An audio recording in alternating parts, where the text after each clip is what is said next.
Bienvenidos, bienvenidas. Bueno, contenta, no. Lo siguiente, de estar tan bien rodeada con nuestro super presi de ASNIE, Miguel Ángel Díaz. Muy buenas, Miguel Ángel, ¿cómo estás? Muy buenas, Inés, muy buenas. Con invitado de lujo hoy, queridísimo compañero. Estamos nada más y nada menos que con Paco Alcaide, un gran amigo de nuestra asociación. Hola, Paco. ¿Qué tal? ¿Cómo estáis? Encantado de estar con vosotros. Pues mira, para nosotros tenerte aquí en casa, en la casa de la inteligencia emocional por excelencia, es un regalo. Seguimos tus pasitos desde, vamos, desde ese primer volumen de Aprendiendo de los Mejores, que lo tengo completamente destripado. Se lo decía off the record a Miguel Ángel Díaz antes. Para mí este es un libro, fue un antes y un después en mi carrera profesional. Lo he dicho públicamente 1000 veces, lo he archirregalado. Y bueno, tuvimos la suerte de que vinieses a ASNI, además en presencial, a darnos una conferencia. Viniste Sí, con Laura Chica, con relacionada Laura.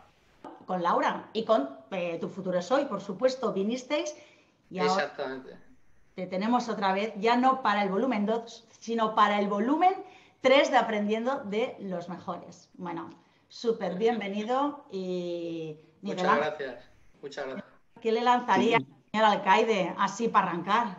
¿Qué le lanzaría? Bueno, yo no sé, yo creo que no, yo creo que ya habrán pocas personas en España que no conozcan a Francisco Alcaide, porque bueno, a través de sus conferencias que nos inspira tanto y a través pues, de esta magnífica obra, ¿no? Que ya vamos por el tercer volumen, porque el primero sí que es cierto que marcó un antes y un después. Creo, Paco, si no me he visto mal por ahí, que entre el primer y el segundo volumen ya hay más de 100.000 ejemplares vendidos, Sí, ¿no? Entre el así primer y el es, así segundo es. volumen, esto es muchísimo, muchísimo.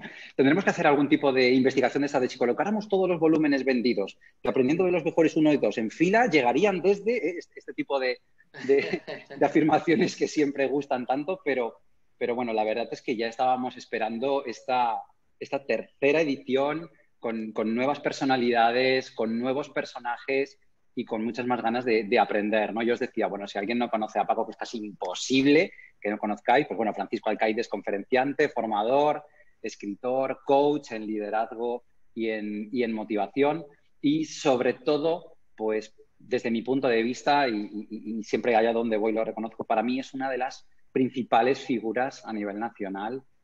Ya no digo que emergentes era hace muchos años, ahora ya es una total realidad, una de las principales figuras del management en nuestro país, con lo cual, bueno, encantadísimos de que estés con nosotros, Paco, muchísimas gracias y bueno, pues con muchas ganas ya de destripar también este tercer volumen y yo os quería, bueno, proponer algo especial para hoy, ¿vale?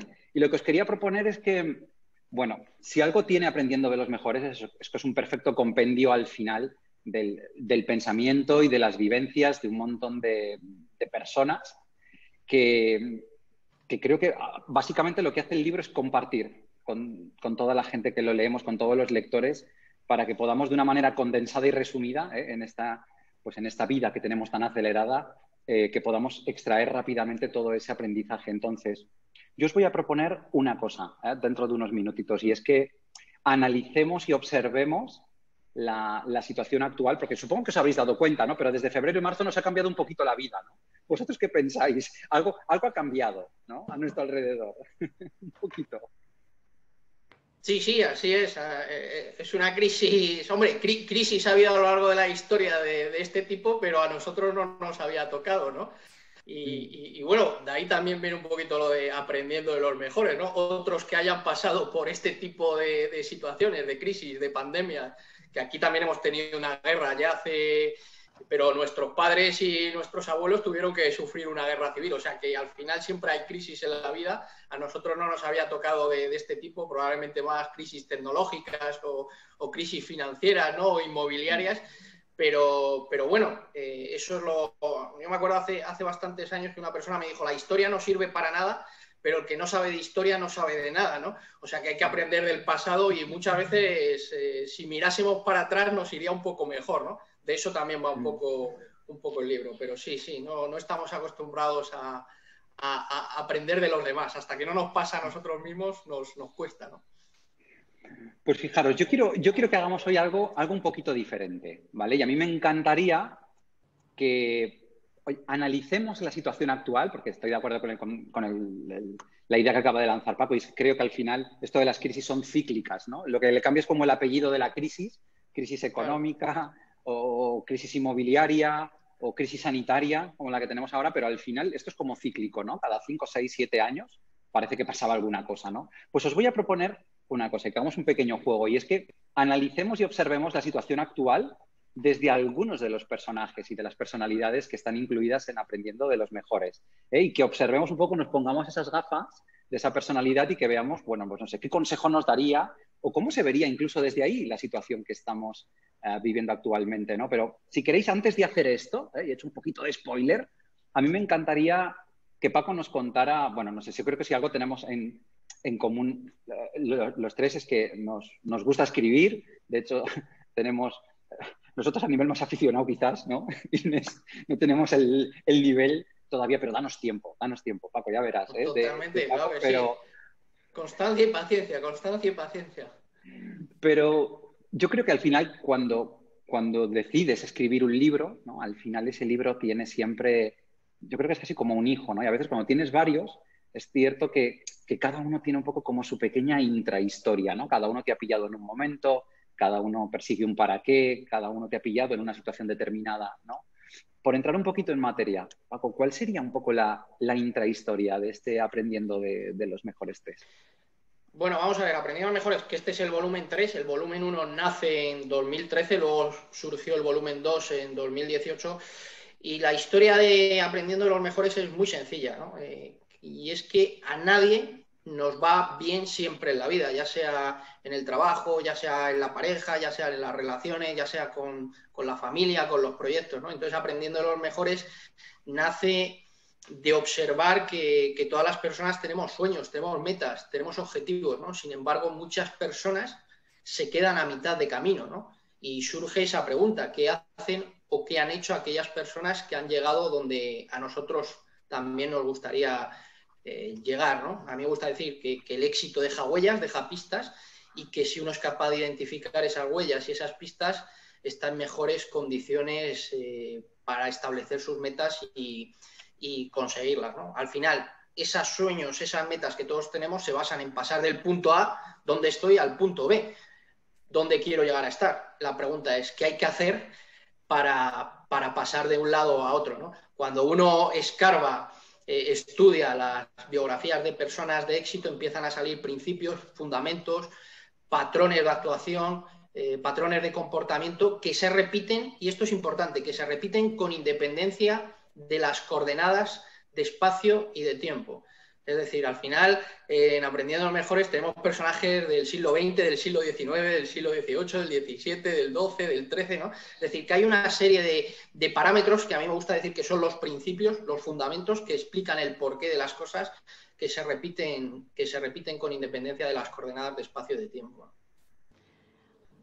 A mí, de hecho, una de las cosas que me entusiasmó cuando descubrí este formato que habías creado, ¿no? A través de estos personajes, precisamente una de las cosas que me gustó mucho, Paco, tiene que ver con que cada uno de nosotros, desde nuestra realidad, podemos conectar con cualquiera de los personajes. Yo recuerdo, ¿no? En los primeros volúmenes que pasabas desde Amancio Ortega hasta Teresa de Calcuta, pasando por Bill Gates. Entonces, claro, dices, de alguna manera terminas conectando con uno o con otro personaje. Y aunque todos te digan lo mismo, el hecho de encontrar esas afinidades te hace que los argumentos que íbamos leyendo y que tú ibas desentrañando fuesen como más creíbles o más auténticos. Y efectivamente los patrones se repiten, pero fíjate, el hecho de que te lo diga un personaje u otro parece que cale más en ti, ¿no? Por eso... Totalmente. Que es un libro, por supuesto, para todos los públicos y para cualquier perfil personal, incluso emocional, ya me lo llevo un poco a la inteligencia emocional. Me da igual el perfil emocional que tengas, que al final vas a conectar con uno, con otro segundo, porque juntando estos volúmenes, ¿cuántos personajes llevas ya analizados? Pues son casi 150 personajes. es que el que revise toda tu obra y diga que no conecta con ninguno, ese ser humano, bueno, el humano tiene poco. Sí, además que muchos de los personajes o algunos de los personajes que hay ahí los he tenido yo la oportunidad de entrevistar personalmente. Yo una época de mi carrera fui socio y director de una empresa que editaba una revista dirigida para empresarios y directivos, y tuve la oportunidad de entrevistar gente del deporte, de la empresa, de todos los ámbitos. Entonces muchas veces me preguntan, bueno, estos personajes son especiales. Lo que te das cuenta al final, después de entrevistar desde Ferran Adrià, campeones del mundo, presidentes de bancos, son gente normal y corriente. O sea, esto es muy importante, no son personas especiales. Lo que sí que suelen tener es un fuerte sentido de dirección, un fuerte foco hacia lo que quieren, y tienen una alta capacidad de resistencia o de resiliencia, porque lo que sí descubres es que cualquier biografía de éxito de estas que admiramos, el camino siempre está plagado de obstáculos. Eso es uno de los mensajes más importantes, que para triunfar en la vida, y mucho más para triunfar a lo grande, hay que aprender a sufrir, ¿no? Y son personalidades que la adversidad, de una u otra manera, han aparecido en su vida, y lo que dice es que la mayoría de las personas, cuando aparecen obstáculos, cuando aparecen inconvenientes, cuando aparecen contradicciones, lo que hace es dar un paso al costado. O sea, esa capacidad de perseverar a pesar de todo, porque eso es el compromiso y la determinación, ¿no? Yo lo repito mucho, compromiso y determinación es hacer lo que haga falta, el tiempo que haga falta. Y eso es algo que está en nuestras manos. O sea, la actitud con la que tú te afrentas a la vida y la determinación es algo que nadie te lo puede quitar. O sea, que lo tenemos al alcance. Y luego las ganas de aprender, por lo que decíamos antes, y que está en la contraportada del libro, ¿no? Tu capacidad de aprender es tu principal activo, y esa capacidad de aprender la tenemos todos. Y el aprendizaje son tres cosas, que es estudio, práctica y feedback. No hay nada más. Saber los fundamentos, aplicarlos, y entre medias ir corrigiendo, porque nadie hacemos nada bien a la primera, ¿no? Pero digamos que desgajando lo tenemos a mano, ¿no? Y quizás lo más difícil es eso, la capacidad de perseverar cuando todo está en tu contra, ¿no? Y ya que te tengo delante, Paco, y antes de entrar en materia, cuando he estado revisando el tercer volumen, bueno, me he dado cuenta de una cosa que no sé si está provocada o no, y ya que te tengo delante y tengo la oportunidad, pues quería sopesarlo contigo, y es que a mí hay una cosa que me ha llamado la atención y me ha gustado mucho, y es que hay veces que yo he estado pudiendo, incluso, es como que he hecho incluso parejas de personajes, ¿no? Y veía que muchos personajes eran complementarios. ¿En qué sentido? No sé, me ha gustado mucho cuando revisaba todo el tercer volumen ver, por ejemplo, cómo podrían ser complementarios personajes del mismo ámbito, ¿no? Por ejemplo, Pau Gasol y Rafa Nadal, ¿no? O Sonia Lyubomirsky y Tal Ben-Shahar, o incluso Marco Aurelio y Sócrates, ¿no? O sea, yo es como que he sido capaz de hacer casi como parejas de personajes para ver una misma situación como desde puntos de vista a veces complementarios, ¿no? O Joe Dispenza y Bruce Lipton, ¿no? O sea, ¿esto está provocado así, Paco, o ha sido un poco casualidad? Bueno, lo que sí se ha pretendido por ejemplo, esas relaciones de parejas, no tan forzado, pero sí que he intentado en los 3 volúmenes, como al final lo que buscamos son esos patrones de comportamiento, esas pautas de actuación, a medida que el libro ha ido evolucionando, lo que sí he intentado, uno, que fuesen personajes muy diversos de toda la historia, que los podamos encontrar en todos los siglos. Por ejemplo, aquí está Inés también, que se dedica a las ventas. A mí me gusta decir que la esencia de las ventas es hoy la misma que hace 100, 200, 300, 1000 años. Nos podemos ir a los bazares turcos del siglo XII, donde fuese. Al final, ¿qué es vender? Vender es aportar valor a la gente. Y eso sigue siendo lo mismo hoy. La esencia de una empresa es la misma hoy que hace 200. Y eso no va a cambiar. Puede cambiar los cómo, pero no los qué. Al final una empresa son 2 cosas, aportar valor al mercado y vender. No hay más. Entonces, he intentado incluir personajes de todos los ámbitos temporales, y he intentado incorporar personajes de todos los ámbitos de conocimientos y disciplinas. Y entonces tenemos gente del deporte, tenemos gente del estoicismo, gente, como citabas tú, de la psicología positiva, tenemos gente de la empresa, tenemos gente directivos, de las ventas, de la negociación. Es decir, porque al final el mundo personal, hay establecimiento de metas, hay ventas, hay negociación, hay inteligencia emocional, hay networking, hay muchas cosas. Entonces la idea era tener una visión global o integral del ser humano. De hecho, en el primer volumen se tocaban aspectos más generalistas del ser humano, los típicos, creencias, miedos, desarrollo personal, y en el último volumen hemos ido entrando en aspectos mucho más particulares del ser humano. Y entonces aparece, por ejemplo, Ryan Holiday, que se ha centrado en la gestión del ego, que su libro es fantástico, El ego es el enemigo. Está Brené Brown, que su charla TED está en el top 5 de las más vistas, que se ha centrado en la vulnerabilidad del ser humano, pero que es un aspecto fundamental porque no hay mucha gente. La clave de una buena marca personal siempre parte de la autenticidad. Y para ser auténtico tienes que ser vulnerable. Y la vulnerabilidad la tratamos de esconder. No hay nadie que hubiese abordado ese tema, lo hubiese destripado, y ella lo ha hecho muy bien, ¿no? De hecho, tú, Miguel Ángel, que te mueve mucho a nivel directivo, eso es uno de los grandes enemigos del mundo directivo, mostrarse vulnerable, ser capaz de dejar el orgullo, ¿no? Entonces se ha ido armando un puzzle que se ha ido desarrollando donde se tocasen muchos personajes de todos los ámbitos, de todas las épocas y de aspectos muy, muy, muy diferentes, ¿no? Qué bueno. Oye, pues Inés, si te parece, vamos a arrancar ya un poquito con esta propuesta que os lanzaba hace unos minutitos. Y si queréis, nos ponemos todos en un momento dado en el pellejo. Tenemos esa capacidad para empatizar con un determinado personaje o personalidad, y desde ahí vamos a intentar, entre los tres, ver cómo quizás podría estar percibiendo esta situación, ¿no? A mí hay un personaje que me encanta, y la verdad es que es súper apasionante el hecho de revisar toda su trayectoria y de leer todo lo que hizo en su momento, por ejemplo, ¿no? Que es Ernest Shackleton, ¿no? Uno de los personajes que aparecen en Aprendiendo de los Mejores Tres. Claro, él tenía el gran reto de atravesar a pie la Antártida, ¿no? Que son casi unos 3.000 kilómetros, ¿no? Y claro, lo que le ocurrió en esa expedición es que durante 2 años él y su tripulación, oye, las pasaron canutas, pero canutas, y además sobrevivieron, ¿no? Yo estaba revisando un poco el libro y diría, ¿cómo estaría viviendo ahora mismo Ernest Shackleton esta situación donde de repente hemos estado confinados durante un montón de tiempo? Y es cierto que han habido personas que han y que hemos sufrido, ¿no? Mucho de ese aislamiento y de esa incertidumbre, pero desde vuestro punto de vista, ¿cómo creéis que Ernest Shackleton estaría, no sé, viviendo esta situación, o qué consejo nos daría, si nos pudiera dar un consejo? Inés, ¿te animas? Paco, perdona, tú eres el autor. Bueno. Abre ahí el melón. Yo abro el melón. Mira, yo te diría algo que has comentado, Miguel Ángel, que ya tú en la propia pregunta lo estabas diciendo. Y una de las cosas que nos ha enseñado la crisis y la pandemia es que muchas veces la frustración procede de no aceptar la realidad.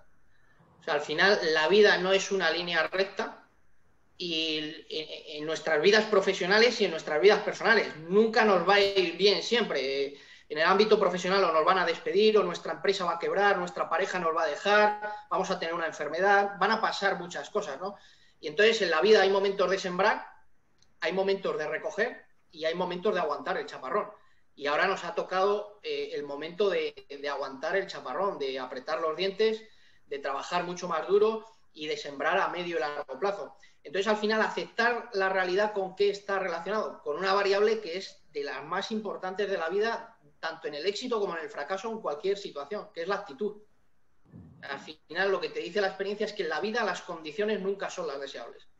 Y que cómo afrontas todo lo que te ocurre, el éxito, el fracaso, incluso yéndote bien, ¿eh? Porque gestionar el éxito es complicadísimo. O sea, tu actitud, cómo afrontas todo lo que te ocurre, desde una actitud de negación y rechazo o una actitud de crecimiento y aprendizaje, es lo que va a marcar una diferencia sustancial en tu vida. Y de hecho ese es el mensaje central en el que se resume toda la vida de uno de los personajes, de otro de los personajes de Aprendiendo Mejores Tres, que es Víctor Frank. Al final, Víctor Frank lo que te viene a decir, mira, te pueden arrebatar todo en esta vida, todo, menos una cosa, que es tu capacidad de elección dada un conjunto de circunstancias. ¿Eso qué es? Tu actitud. Y parece mentira, como en una situación de la Segunda Guerra Mundial, una persona que le hacen prisionero, que muere su padre, su madre, su mujer, surgiese algo tan bello como el hombre en busca de sentido, ¿no? Al final, ¿qué lo determina? Pues la actitud con la que afrontó todo, ¿no? Y en el caso de Shackleton fue lo mismo. El barco encalla, el barco se hunde, inmediatamente renovó su actitud y dijo, reunió a sus hombres y les dijo, tengo malas noticias, el barco se ha hundido y tengo buenas noticias. Os voy a sacar con vida aquí, ¿no? O sea, aquello que fue un fracaso se ha convertido en un éxito, porque hoy estamos hablando aquí de él, y Ernest Shackleton es recomendado en muchas escuelas de negocio como ejemplo de superación y como ejemplo de liderazgo, ¿no? O sea, cómo de un fracaso se convirtió en un éxito. Yo, vamos, tal cual, cualquier personaje con el que ha arrancado Miguel Ángel o los que has mencionado tú también, Paco, como Víctor Franklin, yo creo que al final, ¿cómo hubiesen pasado esta época?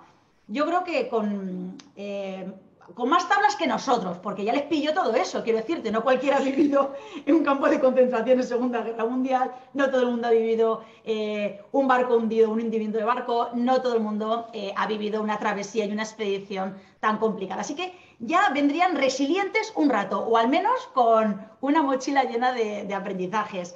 Y supongo que si nos tuviesen que lanzar ese mensaje, bueno, pues resumiendo un poco las palabras de Paco, no es lo que te pasa, sino lo que haces con eso que te está pasando, ¿no? Y me encanta, yo hay algo que a mis hijos les insisto mucho, ¿no? Que siempre pueden elegir de qué manera están interpretando una situación. En PNL sabéis que lo utilizamos mucho, el reencuadre maravilloso. Para mí fue uno de los grandes descubrimientos. Claro, porque a veces también decimos, nosotros que estamos tan metidos en el mundo del crecimiento personal, me da igual desde el punto de las ventas, del management o del liderazgo. Y hay muchas cosas que ya como que nos resuenan y las hacemos pues como nuestras, pero sinceramente, yo lo del reencuadre no hace muchos años que lo descubrí. Dije, coño, esto es la bomba. Es que resulta que sí podemos elegir, ¿no? Entonces, no está de más, y eso que estamos ahora en el contexto de los amigos de la Asociación Nacional de Inteligencia Emocional, pero no está de más porque cada vez que lanzamos mensajes como estos, o bien apadrinados por nosotros o apadrinados por los maravillosos personajes que nos traes a través de Aprendiendo de los Mejores, siempre hay alguien que de repente le impacta por primera vez. Totalmente.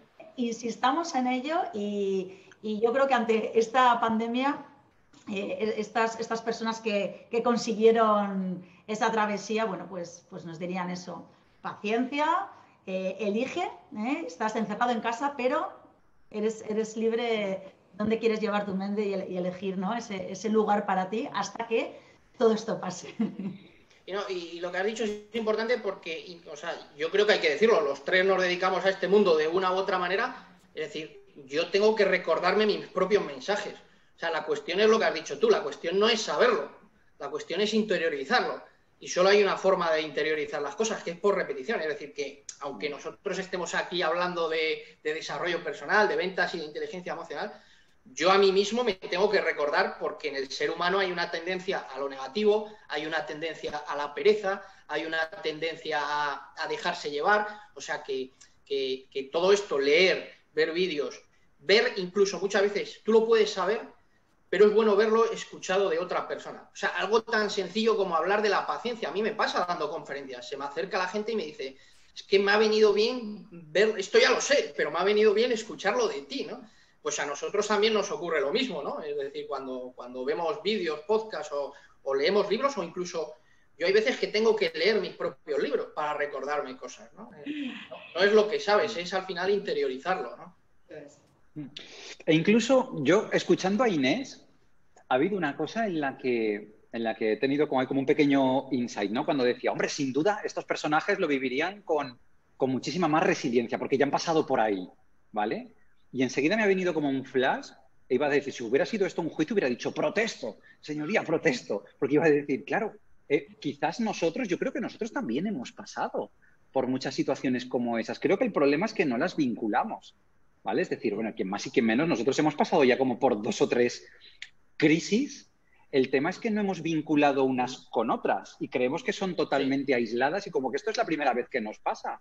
Pero venimos de cuando la quiebra del Lehman Brothers y esa gran crisis financiera que terminó en una crisis también, pues nos afectó a la mayoría de familias también con una incertidumbre, con un miedo. Claro. Y entonces yo creo que al final creo que eso que dices no lo terminamos vinculando.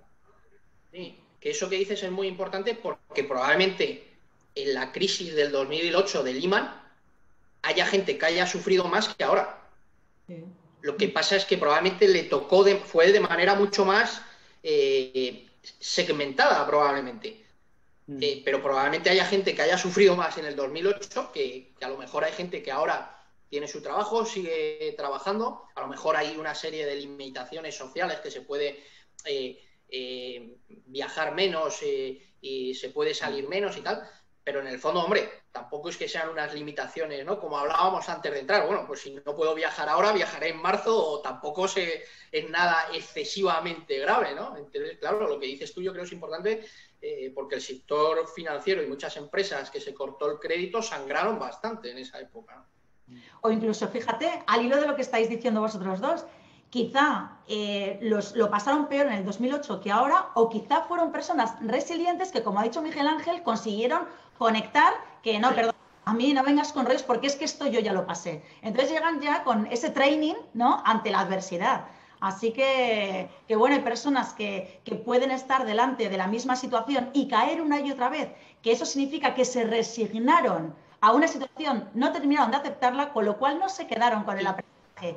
Y personas profesionales, empresarios que, no, perdona, esto me huele a lo que yo ya viví, yo aprendí esto y esto y me voy a trabajar y a ponerme las pilas desde la aceptación, ¿no? Totalmente. Aquí también, en estos momentos es cuando también se mide de qué pasta estás hecho como persona y como profesional. Totalmente. Y ahí antes, tú lo comentabas antes, yo creo, vamos, yo no soy padre, vosotros dos sí, pero Tony Nadal insiste mucho en eso. Tony Nadal dice, lo peor que puedes hacer con un hijo es el exceso de protección. Eso que dices tú, prepararnos para la residencia, es que los padres tienen una responsabilidad, porque de manera natural un padre tiende a sobreproteger a un hijo. Eso está en el instinto de padre y de madre. Y Tony Nadal, de hecho, leer el capítulo de Tal Ben-Shahar, que cuenta una anécdota muy buena con su hijo, que se le cayó un muñeco y le dijo, yo te compro otro. Y la mujer le dijo, no le vas a comprar otro. Lo ha perdido él, se queda sin el muñeco. Y dice, eso es lo mejor que puedes hacer, porque la vida, que es algo en lo que insiste mucho Tony Nadal, y llevamos hablando desde el principio de eso, la vida no es una línea recta. O sea, hoy no sé qué día es, 10 o 11, ¿no? 10 pues no sé, en los próximos años a los 3 algo nos va a pasar, o a algún familiar, o empresarialmente. Vamos a tener adversidad en la vida. Y si no, de gente cercana. O sea, vamos a sufrir. Por eso, Tony insiste mucho. Para triunfar hay que aprender a sufrir. Y esa es una de las cosas que le ha enseñado a Rafa, que Rafa tiene una gran capacidad de sufrir en la pista. Cuando está todo en contra, cuando el viento sopla en contra, ahí es donde hay que demostrar. Y lo mejor es enseñárselo a los hijos desde pequeño. No, quiero esto, no, gánatelo. ¿Te has perdido esto? Pues mira, no te lo voy a comprar de nuevo, ¿sabes? No, pues si quieres eso vas a ir tú a la tienda y lo vas a pedir. Yo no te voy a acompañar. O sea, hay que también contacto, ¿no? Pero hay que ir acostumbrándoles o creando el hábito de la resistencia a la frustración, porque la van a tener, ¿no? E incluso pensar una cosa, ¿no? Hay una frase que me ha recordado ahora, ¿no? Dentro del capítulo de Tal Ben-Shahar, que él decía que, claro, el primer paso para ser feliz es incluso permitirse no serlo. Total. Y algo que me llamó mucho la atención es que dice que solo los psicópatas y los muertos nunca son desgraciados. A veces tenemos como...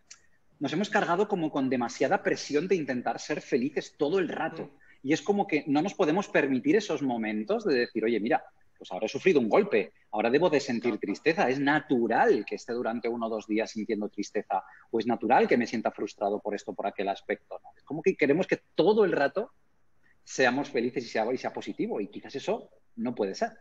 El poder de la vulnerabilidad, que decía Paco, el mostrarnos vulnerables es permitirnos, pues decir, jolines, pues mira, ahora sí, pero es que ahora no. Y por favor, un poquito por favor, déjame mi tiempo. O sea, porque ahora no. Y tiene que ver, ¿no?, con otro, no sé quién comentabas, uno de los personajes que abordas, que hablaba de vulnerabilidad, ¿no, Paco? Sí, Brené Brown, que tiene su charla TED, que está entre... Porque es que es un tema que había que poner encima de la mesa, porque tendemos a negarlo, y en el mundo directivo, un directivo siempre tiene que dar la sensación de perfecto. Hablo bien en público, sé negociar, tengo inteligencia emocional, no tengo miedo. Claro, entonces ser líder no significa ser perfecto, pero hay mucha presión, porque también siempre hay que decir que los líderes están siempre siendo observados de reojo, y eso genera mucha presión. Pero es que la vulnerabilidad es la esencia del ser humano, ¿no? Y entonces el problema es que si no lo haces, lo que pospones se presenta más adelante. Es decir, si tú no te permites ser triste cuando estás triste, que al final lo que viene a decir Tal Ben-Shahar es reconoce esa emoción, siéntela y luego déjala ir. Si realmente no la sientes y la dejas ir, va a volver. O sea, no va a volver de manera mucho más virulenta, ¿no? Porque estás forzando algo contra natura, ¿no? Entonces, yo creo que el trabajo que ha hecho Brené Brown con el tema de la vulnerabilidad, que además, si no habéis leído los libros, leerlo, en Aprendiendo Mejores 3 hay un pequeño resumen, pero al final su investigación empezó preguntando a la gente, bueno, ¿a ti qué te hace sentir vulnerable? Bueno, yo preguntar, yo pedir un aumento de sueldo, y entonces la gente le iba respondiendo y eran respuestas muy normales. Es decir, respuestas que todos sentimos, ¿no? Es decir, cuando alguien es demasiado perfecto, es postizo. O es que no se está mojando, o es que está escondido. Es así. Y por hacer un poco de abogado del diablo, vaya, si echamos un poquito de sal y de pimienta a la conversación. Yo estaba escuchando ahora a Paco y pensaba, a ver, venimos también de un periodo de confinamiento donde, sobre todo, bueno, hablo en primera persona, ¿no? Yo conforme vi la situación y creo que con la voluntad que tenemos todos los que nos dedicamos a esto también, de esa vocación de servicio y de ayudar a los demás y de compartir lo que hemos aprendido y lo que nos ha servido, yo creo que como que nos lanzamos la mayoría a intentar compartir con todo el mundo el, oye, esto te va a ayudar, esto te va a animar, esto te va... Y es como que le hablábamos a las personas todo el rato de lo que puedes hacer para estar mejor. En vez de en un momento dado, a mí esto me ocurrió, o sea, yo hice varias acciones durante el confinamiento y de largo, la más vista fue la que hice junto con una persona, Julia Casal, que el título era ¿qué hacer cuando no se puede hacer nada? Y hablábamos de qué hacer cuando no estás bien, qué hacer cuando, en vez de decir, no, haz esto que te animará, haz aquello que tal, haz aquello que... No. Vamos a ver cuando tú no estás bien qué ocurre. Y de lejos fue la más vista. Y esto me hizo pensar, ¿no? Es decir, hasta qué punto también nosotros, en nuestra vocación de ayuda a los demás, solamente le hablamos de esa parte más positiva y de lo que puedes hacer para crecer. Y a veces también no nos mostramos un poco como no sé decir, oye, pues yo pasé un par de semanas malas durante el confinamiento, en la que me cambió el estado anímico. Casa de herrero, cuchillo de palo, ¿no? Claro. ¿Hasta qué punto nosotros también, sin darnos cuenta, ¿no? De una manera estamos casi solamente hablando y haciendo que la gente se focalice en una dirección y no tanto? Porque claro, tiene mala prensa eso, ¿no? Tiene mala venta. El hecho de hoy no me siento bien, hoy no estoy bien, hoy quiero compartir con vosotros esta foto de Instagram donde digo que estoy triste, ¿no? Bueno, pero a mí me gusta mucho eso que estás diciendo, Miguel Ángel, porque, es verdad, yo antes estaba en primera línea de batalla con mis compañeros en ventas, ¿no? Entonces ahora estoy al otro lado como coach de ventas o formadora de ventas o speaker de ventas motivacional. Vale. Yo, de verdad os lo digo, que no me siento nada creíble si solo hablase de venga chicos, a por todos, porque nosotros podemos. Precisamente porque he estado en ese lado. Y porque me han consultores con el culo muy gordo de despacho y poco de hacer la calle, hablar de ventas, y entonces me siento incapaz de hablarles que cuando llamas a una puerta te dicen que no, llamas a otra te dicen que no, cuando llevas 25 nos al cabo del día, no me nace decir, pero no pasa nada, porque no. Entonces creo que, antes creo que hemos mencionado en algún momento la empatía, empatizar, aunque nuestra obligación, nuestra responsabilidad y nuestro compromiso es acompañar a las personas a que pongan ese foco en la oportunidad y en esas herramientas que sí que les van a ayudar a crecer, debemos de hacerlo desde la empatía en la que, jolines, sé cómo te sientes, yo me he sentido así, vamos a darnos ese tiempito y también a saber cómo ser vulnerables sin sentirte débil, ¿no? Las famosas, bueno, siempre lo digo, no trabajar tus habilidades blandas tiene unas consecuencias durísimas. Así que vamos a empezar por ahí desde, una vez más, aceptación, una vez más, me está pasando esto, coño, bien, me está pasando. Deja que cale hasta tus huesos, luego ya veremos. Así que creo que es súper importante, porque es verdad, Miguel Ángel y Pau, que a veces, como nuestra obligación es otra y nuestro compromiso es otro, nos olvidamos de que a lo mejor hay una persona allá al otro lado, cada uno en las áreas de expertise que tenemos, coño, que lo está pasando mal y que a lo mejor no tienes que ir tú ahí con el Mr. Wonderful, chachipirul, hippie come flores. Es que yo creo que, o sea, todo lo que has contado, yo creo que se resume en una palabra, que es la credibilidad. porque al final el asesoramiento puede ser un asesoramiento bueno cuando uno tiene experiencia. El problema es que hay mucho mensaje que viene solo del ámbito de la teoría. Ese es el problema. Entonces, al final, ¿por qué es aprendiendo a los mejores? Porque todos ellos, cuando ven las biografías, han estado en la práctica, lo han vivido y todos han sufrido. Entonces, al final, lo que dices tú es la credibilidad. No, yo estoy en el otro lado del mostrador porque ahora te apetece, pero es que he estado en el anterior, lo he vivido, he estado en la práctica. Y eso tiene un nombre y se llama credibilidad. El problema es que hay demasiada gente que está en este lado del mostrador, pero no ha estado en el otro. Claro, entonces el asesoramiento es un asesoramiento muy teórico, es un asesoramiento muy de libro. Entonces, claro, esto ocurre en el mundo del coaching. A mí me gusta decir muchas veces que es mucho mejor llegar al coaching desde la práctica que desde la teoría. O sea, alguien que haya vivido previamente cuando ejerce un proceso de coaching lo va a ejercer mucho más eficazmente porque sabe lo que se siente y sabe lo que ocurre ahí. Entonces, la pregunta es, ¿por qué ocurre tanto mensaje? Porque es mucho más fácil vivir en el mundo de la teoría que vivir en el mundo de la práctica. El mundo de la práctica es mucho más duro. Entonces, al final, el mundo mucho más del asesoramiento o de la reflexión o intelectual es mucho más cómodo. Ahora, si uno viene de la práctica y ofrece ese asesoramiento, es un asesoramiento mucho más sólido, con mucho más peso, con mucho más pozo, ¿no? Porque uno lo ha vivido. Y eso es uno de los mensajes que para triunfar y para llegar lejos hay que aprender a sufrir. Venimos hablando un rato de lo mismo, ¿no? Resiliencia, sufrimiento, pasarlo mal. Lo vas a pasar mal. Si estás en la práctica, si tú tienes un negocio, hay proveedores que te van a dejar de pagar, o hay clientes que te van a dejar de pagar, hay un socio que te va a engañar, el pedido o sea, son problemas, son dificultades. La empresa, los proyectos son siempre... Y si uno no ha vivido eso, es difícil que uno ofrezca un asesoramiento sólido y válido, ¿no? Sí. Pero a mí me gustaría ahora hilar este mensaje que estábamos trabajando de la vulnerabilidad, del ser auténticos, del también ser, o reforzar esa credibilidad hacia los demás, ¿no?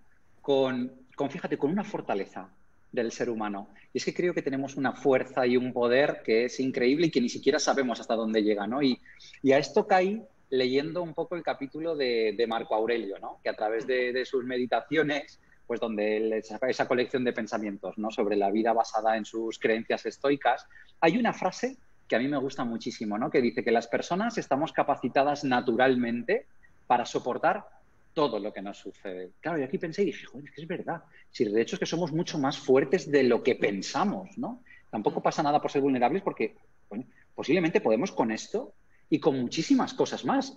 Y me refiero a nuestro histórico. Si tú analizas tu histórico, posiblemente... Eso has pasado mucho por ahí, ¿no? Entonces, hay que ser vulnerables, pero uno tiene que ser consciente del poder y la fuerza que tiene. Claro. No, es que yo creo que para eso sirve el análisis de todos. Es decir, que se vieron en situaciones extremas y soportaron.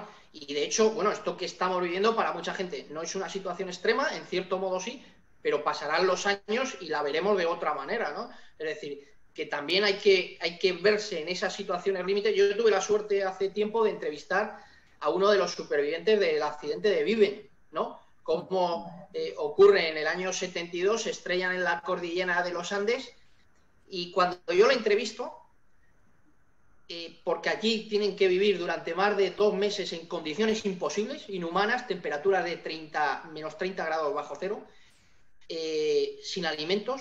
Lo más importante, que era un equipo de rugby uruguayo, y Uruguay es un país donde nunca nevó, iban con ropa de verano. Y entonces yo le preguntaba a Gustavo Cervino, bueno, ¿cómo explicas tú que en esa situación inhumana, imposible, sobrevivieseis? Y me contestó, sobrevivimos porque no éramos conscientes de nuestros límites. Dice, Uruguay es un país donde nunca nevó y no sabíamos que a 30 grados bajo cero nos hubiésemos muerto, ¿no? Es decir, no era... No se puede morir. Claro. Entonces, el no ser conscientes de esos límites le llevó a que los límites se estirasen al máximo, ¿no? Entonces, Marco Aurelio, que era un estoico, y que el estoicismo se basa en soportar y aguantar todo lo que te traiga la vida, lo decía, ¿no? El ser humano, cuando te ponen ahí, lo que pasa es que no podemos juzgar una situación extrema o tan extrema desde nuestra situación. Tienes que verte ahí para de verdad ver cómo tus capacidades y tus habilidades se ensanchan y se estiran, ¿no? Bueno, pues interesante. Claro, fíjate, estamos analizando también con personajes de hace mucho tiempo, pero yo muchas veces me gusta también ponerme en la cabeza de personajes incluso más actuales, pero más actuales que cuando analizo un poco su forma de ver la vida o qué tal están trabajando, pues a mí, no sé, son personas que cuando lees su biografía te llena muchísimo, ¿no? A mí un personaje que me tiene encandilado, que es Elon Musk, ¿vale? Elon Musk como empresario, la verdad es que, no sé, ese afán siempre por crear compañías que cambien el mundo tal cual lo comprendemos, ¿no? Pues yo muchas veces me proyecto y digo, ¿cómo verá Elon Musk esta situación actual, ¿no? ¿Cómo se estará enfrentando a ella? ¿Realmente qué pasará por su cabeza con personajes como este, donde aparentemente no tienen límites, donde aparentemente y se habrán equivocado 1000 veces, ¿no? Pero parece que tienen una voluntad casi a prueba de balas, ¿no? O incluso con frases de, oye, si algo es suficientemente importante para ti, pues tienes que seguir intentándolo, ¿vale? Y yo muchas veces me pongo en su pellejo y digo, ¿cómo estará viviendo él esta situación? ¿No? ¿Qué opináis? Dale, dale, Paco. No, yo te iba a contar que Elon Musk es un personaje que en 2008 lo pasó francamente mal. Y lo pasó francamente mal por lo que hablábamos de la crisis de Lehman Brothers, porque estaba en proyecto el Tesla y estaba en proyecto SpaceX para lanzar los cohetes a Marte. Y entonces llevaban invertidos muchos millones y se cortó el grifo de la financiación. Y entonces él vio que si no había financiación, el proyecto moría. Y además, eso se unió a que en ese momento su vida personal pues era un desastre, un divorcio complicado, etcétera, etcétera, ¿no? Entonces él sufrió muchísimo. De hecho, hay una frase también en el libro, dice, cuando has superado la adversidad, solo superando la adversidad, nunca lo olvidas, ¿no? Que es un poco lo que hablamos antes de la credibilidad, ¿no?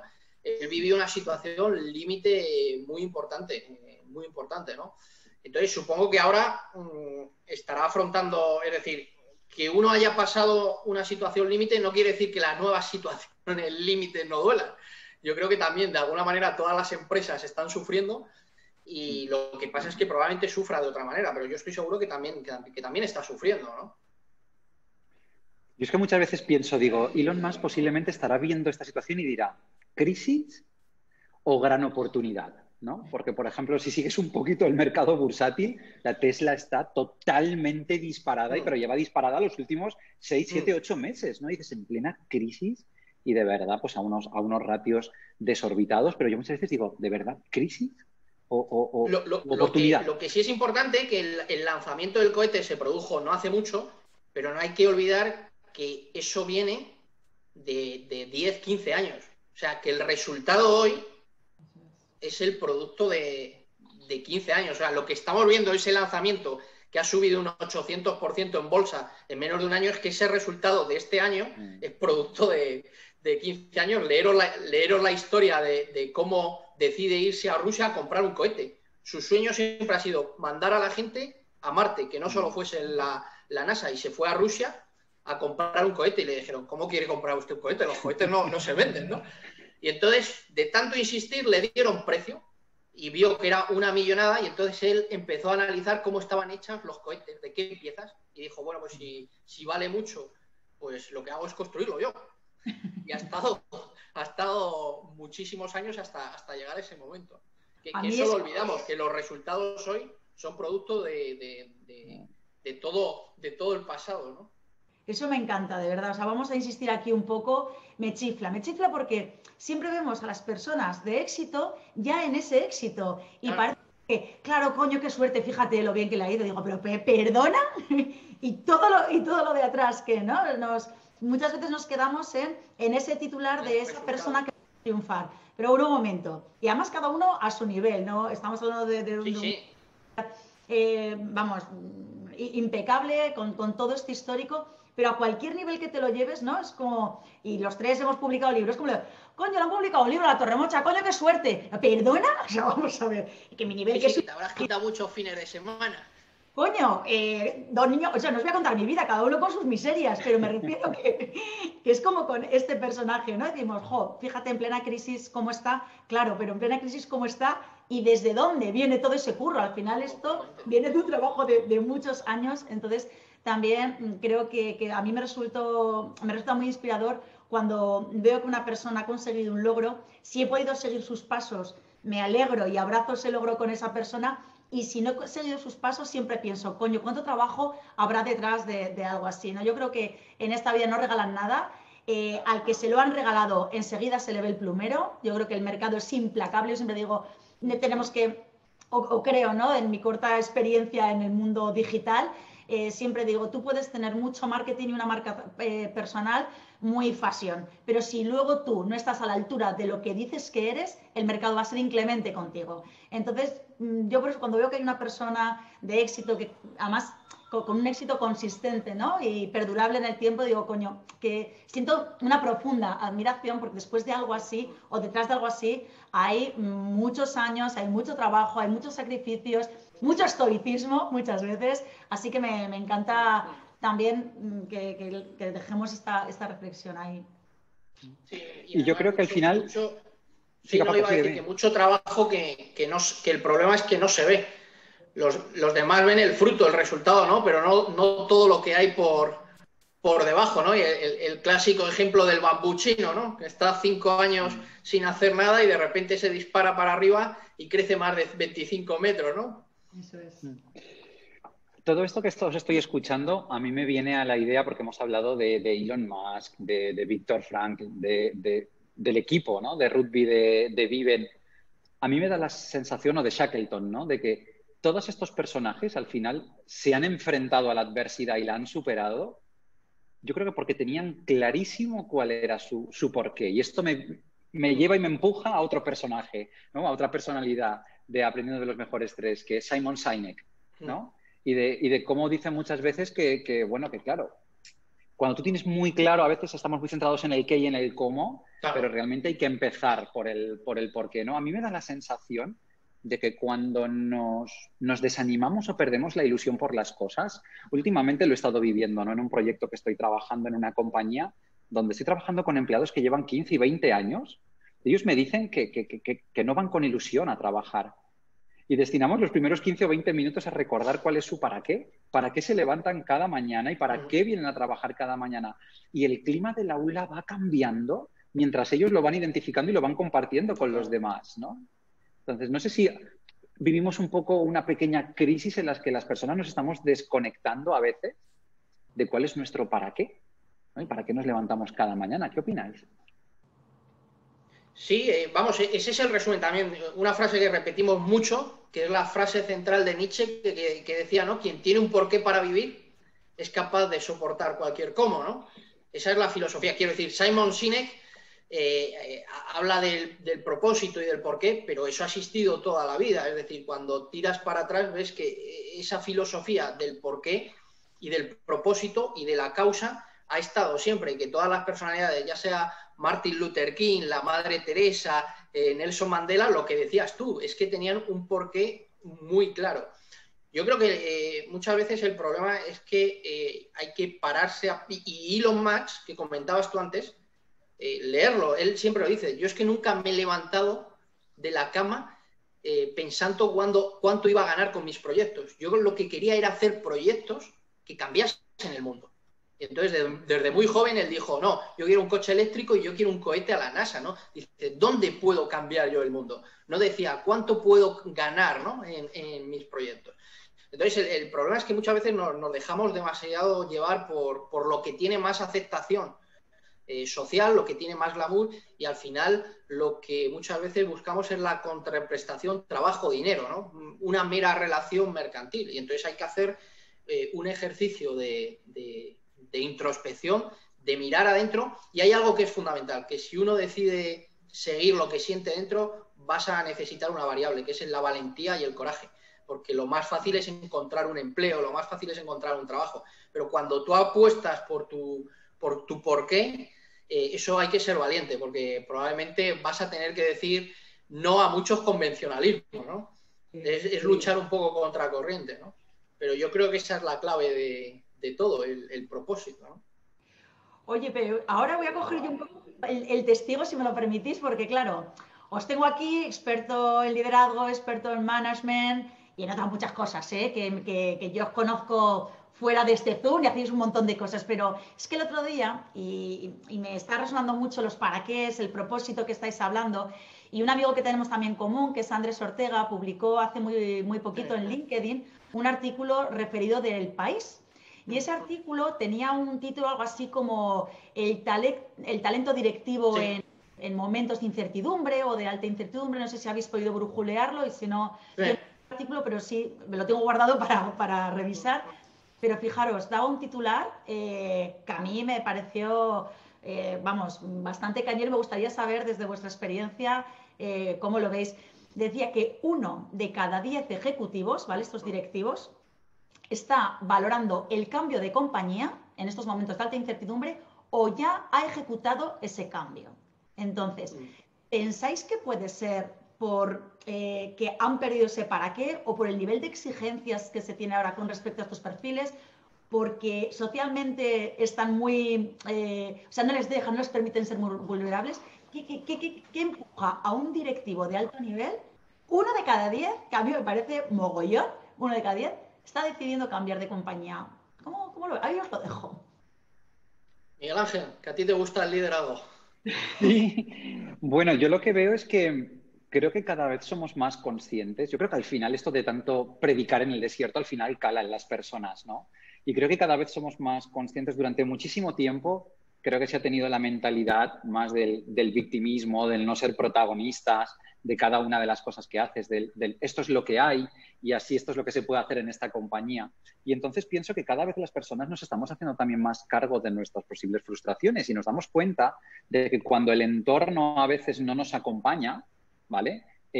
Porque quizás también podemos tomar una decisión a la hora de cambiar, ¿no? Una de las reflexiones que yo le hacía a estos empleados que llevaban 20 años, que no paraban de quejarse de todo el día a día de su compañía, y les dije, vamos a ver, posiblemente ahora no es el mejor momento para cambiar de empleo, pero si llevas 20 años en la compañía, has pasado como por varios ciclos donde has tenido muchas posibilidades de salida de la compañía y no lo has hecho. Con lo cual me da la sensación de que igual no estás tan mal, ¿sí? Con lo cual, si al final lo haces y das el paso, posiblemente es porque crees que otra realidad es posible. Hay muchas veces que la organización, yo digo que condiciona muchísimo el sector, la tipología de compañía, hasta incluso si trabajas para un único cliente o trabajas para muchos clientes, ¿no? Condiciona muchísimo el día a día. Y hay veces que no todas las personas encajan bien en ese modelo de negocio, con su forma de entender el liderazgo, con su forma de entender el management, con su forma de intentar, no sé, yo pienso, por ejemplo, que con mi estilo, si yo fuera un directivo con una gran tendencia al cuidado de las personas, yo no podría trabajar en determinados tipos de compañías donde me doy cuenta que las personas no es la prioridad número 1 y que se penaliza a las personas o se les genera perjuicios a cambio de una rentabilidad, unos márgenes, o pues posiblemente no sería mi compañía, no lo critico, pero no sería mi compañía para trabajar. Entonces, creo que cada vez somos más conscientes de estas cosas y quiero creer que son decisiones voluntarias que se toman en esta línea. Pero bueno, posiblemente hay más de una explicación a esto. Yo diría 3 cosas. 1, lo que has comentado tú, Miguel Ángel, que comentabas. Hay personas que llevan 20 años, pero no se van. Lo estábamos comentando antes. Uno puede quejarse mucho, pero es que para dar ese paso, lo que hablábamos del propósito, tienes que ser valiente. Entonces, ser valiente no es fácil. O sea, todo el mundo habla de propósito, no sé qué, esta compañía, lo que les decías tú, da el paso. Es que para seguir tu destino, para seguir tu propósito, hay que ser muy valiente. Entonces, probablemente no es, a lo mejor están muy mal, pero no están tan mal como dar el paso para tener el coraje y emprender una nueva aventura, ¿no? Y luego, yo creo 2 cosas de lo que comentaba Inés de los datos, esto que colgaba el otro día Andrés. 1, que yo creo que es muy importante, los valores no son valores enunciados, los valores son valores vividos. Entonces, cuando nos metemos en una web de una compañía, el propósito de esta compañía es el porqué de esta... Al final, cuando hablamos de liderazgo, ¿de qué hablamos? De ejemplo. Si el liderazgo es algo, el liderazgo es ejemplo. Entonces, lo que predica una compañía no es lo que pone en su web, ni lo que da el director general o el CEO en la convención anual. Lo que es una compañía es su cultura, claro, que es lo que vives en el día a día. Entonces hay un gap muy profundo entre discurso y realidad. Y eso, lo peor desde el punto de vista del liderazgo es la incoherencia. Cuando predicas una cosa y haces la otra, te cargas a la gente. Eso por un lado. Y luego yo creo que hay otra cosa, que hablábamos ya antes, que ser líder no significa ser perfecto. Es decir, que el liderazgo y la gestión de un equipo es algo muy frágil, muy frágil. Y entonces tú no puedes liderar una compañía cuando, de la misma manera que tiene velocidad de crucero que en esta situación. A mí me lo han preguntado últimamente, bueno, ¿cómo es el liderazgo ahora? Para mí, estamos viviendo una situación de crisis. Una crisis es una ruptura, por lo tanto, no es una situación normal. Lo peor que puede hacer un directivo es mentir. Si mientes, estás perdido. Y hay una tendencia en el ser humano a mentir, a salvar los muebles. Si mientes, te cargas a tu equipo. 2, comunicar con recurrencia. Es decir, cuanto mayor es la incertidumbre, mayor necesidad de información tiene la gente. Con lo cual, a la gente hay que estar comunicándola de manera mucho más continua, ¿no? Porque hay mayor necesidad. No hay que olvidar que estamos viviendo una crisis y esa crisis, en las empresas donde se produce, que ha habido una caída de ingresos muy importantes, una empresa es ingresos menos gastos. Si las ventas caen, ¿dónde suele tocarse la pata? En los gastos. Los gastos fundamentales de una empresa ya sabemos cuáles son: personal y alquileres. Con lo cual, la gente está nerviosa. Está nerviosa porque le puede tocar que una empresa cierre, que haya un ERE. Entonces, hay que comunicar. Y hay algo que es fundamental en situaciones de crisis, que es la cercanía. Es decir, la gente entiende que hay que trabajar más duro, que hay que apretar los dientes, pero lo que no perdona es que se la abandone. Y entonces, la gente necesita que cuanto más dura es una situación, cuanto más incierta, más cerca se esté de ella. Y la cercanía no es una cuestión de distancia física, es una cuestión de distancia emocional, ¿no? Hoy día tenemos herramientas para estar muy cerca de la gente sin estar físicamente al lado, ¿no? De hecho, esto pasa mucho en las parejas que viven juntos y no se hablan. O sea, puedes tener a alguien muy cerca y sentirle muy lejos, y puedes tener a alguien muy lejos y sentirla muy cerca. Eso al final es una cosa que habla también Adam Grant. Al final la misión de un líder es crear un contexto de seguridad psicológica. La gente necesita ver que el que está por encima, por eso estás por encima, en cierto modo te da un contexto de seguridad, de protección, ¿no? Que en una situación de crisis es mucho más necesaria. Y que puedo expresarme tal cual yo pienso y opino y mostrarme vulnerable sabiendo que no corre peligro mi integridad física, ¿no? Al final todo se conecta. Oye, ¿y no pensáis, porque Paco hablaba hace un momento de la valentía, ¿no? Y yo llevo como un año dándole vueltas a este concepto porque creo que está extraordinariamente sobrevalorada. Yo muchas veces le digo a los directivos que para mí, o desde el punto de vista primero, cuando tomas decisiones, a veces se le pone como un apellido o un subtítulo que es decisiones valientes. Digo, no, lo que hay que tomar son decisiones, ¿vale?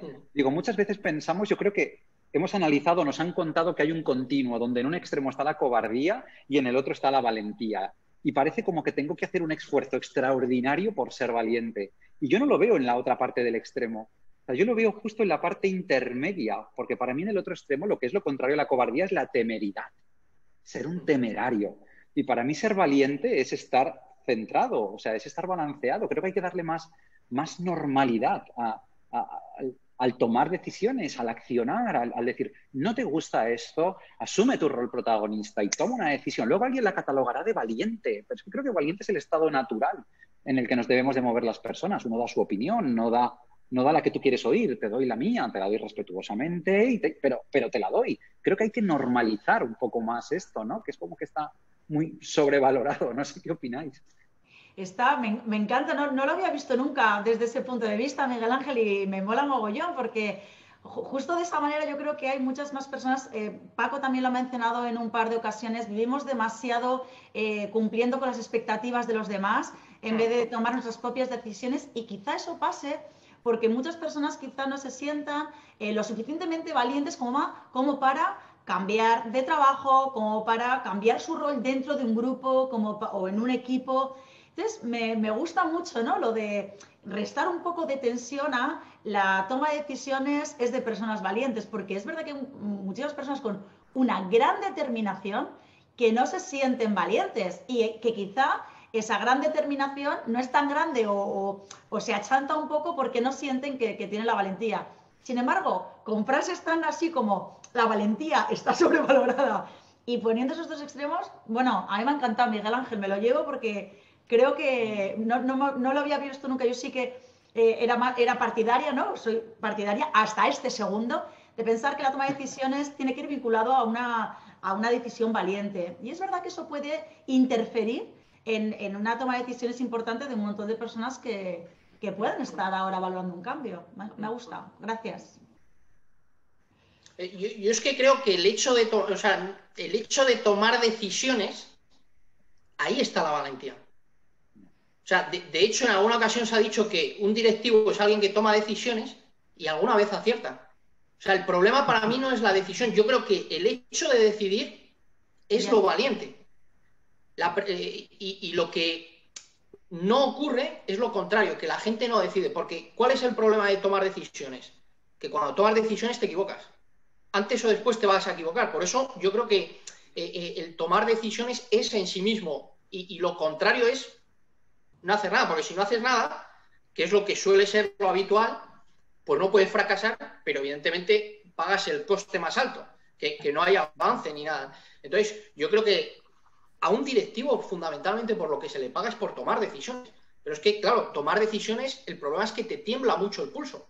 Por eso yo creo que el hecho de tomar la decisión, con independencia del resultado, ya hay que aplaudir a la gente. O sea, yo a la gente nunca la valoro si le va bien o mal. Yo la valoro si hace o no hace. O sea, si una persona dice, yo me voy al extranjero de expatriado, yo ya la aplaudo. Luego a lo mejor le va mal y se tiene que volver. Pero toda decisión por sí misma es valiente porque suma conocimiento y experiencia. El problema es que no tomamos la decisión, ¿no? Ahí es donde yo creo. Por eso yo creo que ser directivo es tan complicado, porque un directivo está tomando continuamente decisiones y el problema es que son las decisiones. Siempre que tomas una decisión, afecta a lo más sensible de una empresa, que son las personas. Siempre. Entonces, por eso yo creo que el hecho de tomar decisiones es en sí mismo muy valiente, muy valiente. Sí, además tenemos esa aversión al error. Claro, y vamos siempre persiguiendo las certezas, claro, ¿no? Yo digo que al final que el que quiera certezas, que se muera. El que quiera certezas, que se muera. Y ya tiene la mayor certeza que hay. Que ya no si eres directivo, como si eres entrenador, como si eres presidente del gobierno, te van a caer galletas siempre. Sí. Porque cuando tomas decisiones las cosas no siempre salen bien. O sea, entonces cada vez que un directivo toma una decisión, se la está jugando, ¿no? Porque le van a criticar, ¿no?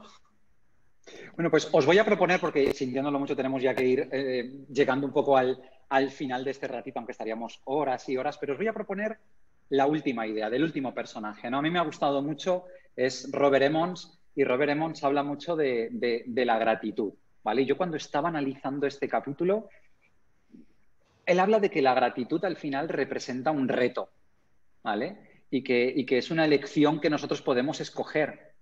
Claro, la pregunta es, con la que está cayendo y en la situación en la que estamos, ¿qué opináis? ¿Podemos sentir esa gratitud con todo el entorno que nos rodea y con toda la incertidumbre que nos rodea? O sea, ¿cómo podemos abordar esta situación que estamos viviendo desde la gratitud? Bueno, la gratitud, yo creo que la única manera, o bueno, habrá muchos caminos, pero siento que parte desde esa mirada a lo que sí podemos hacer, esa mirada a lo que sí que tenemos, esa mirada a las personas que nos están acompañando.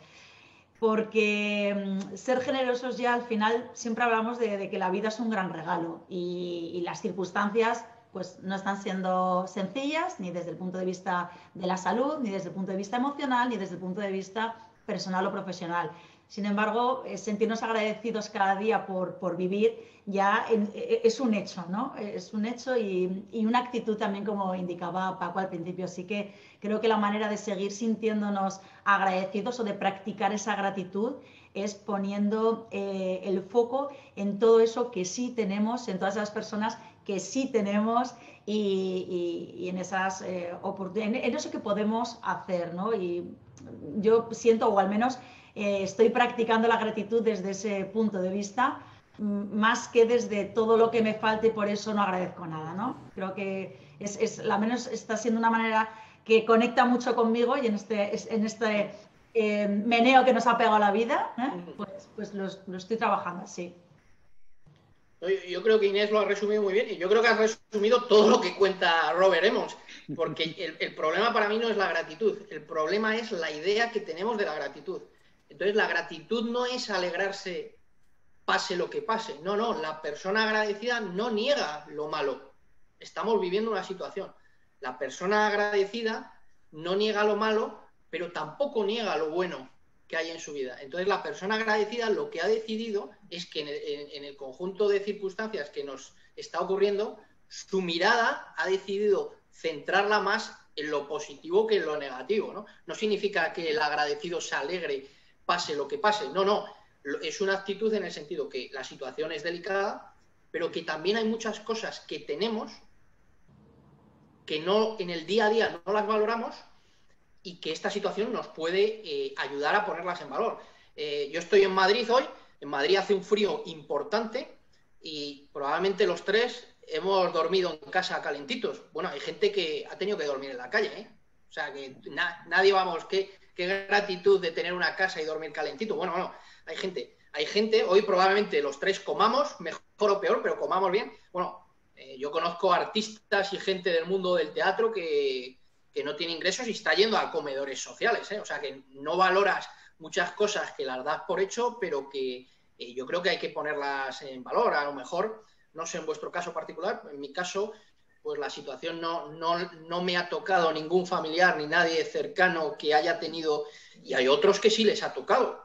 Entonces, no es que el agradecido niegue lo malo, es que su mirada la centra en lo positivo mucho más que en lo negativo y esa actitud hace que se sienta mucho mejor. De hecho, Robert Emmons y lo dice, ¿no? La gratitud es una de las 12 actividades que nos ayudan a ser más felices. Cuando tú practicas la gratitud y empiezas a darte cuenta de todo lo bueno que hay en tu vida, los sucesos negativos pierden impacto, pierden fuerza, ¿no?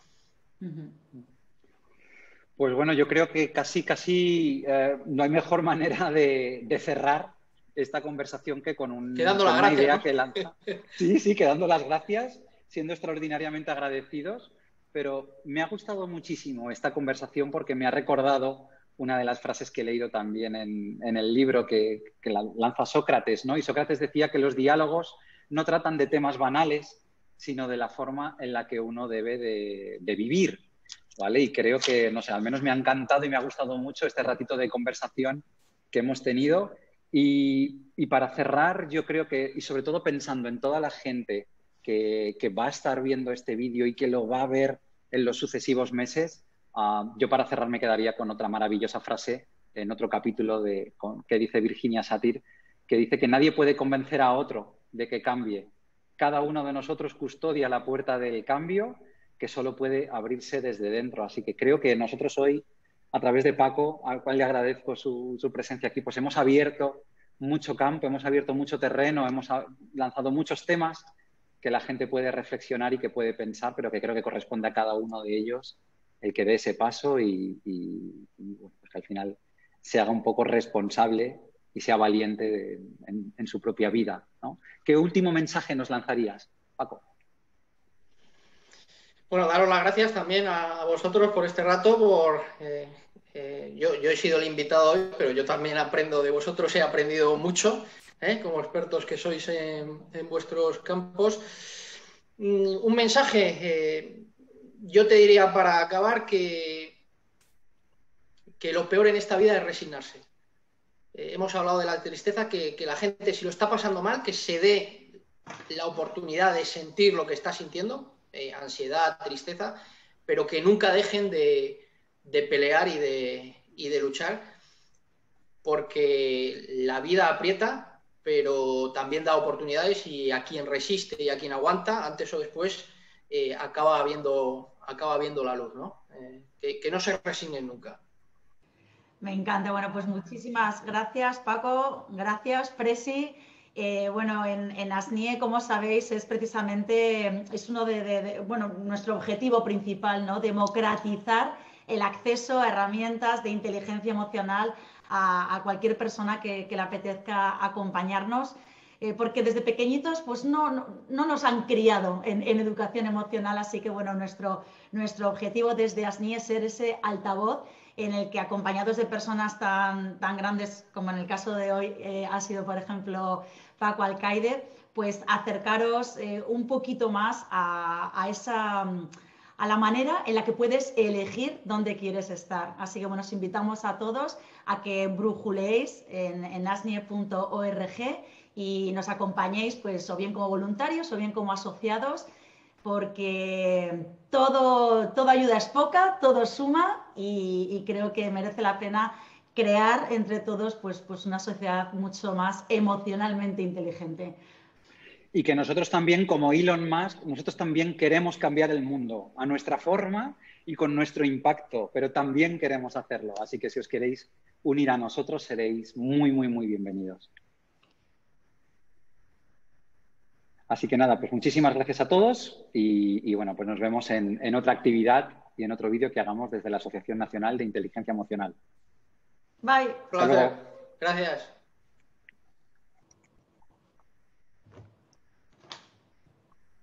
Vale, venga, pues a ver, voy a parar ya la grabación. Joder, no me han podido pasar más cosas, os pido disculpas. Se me ha caído la taza de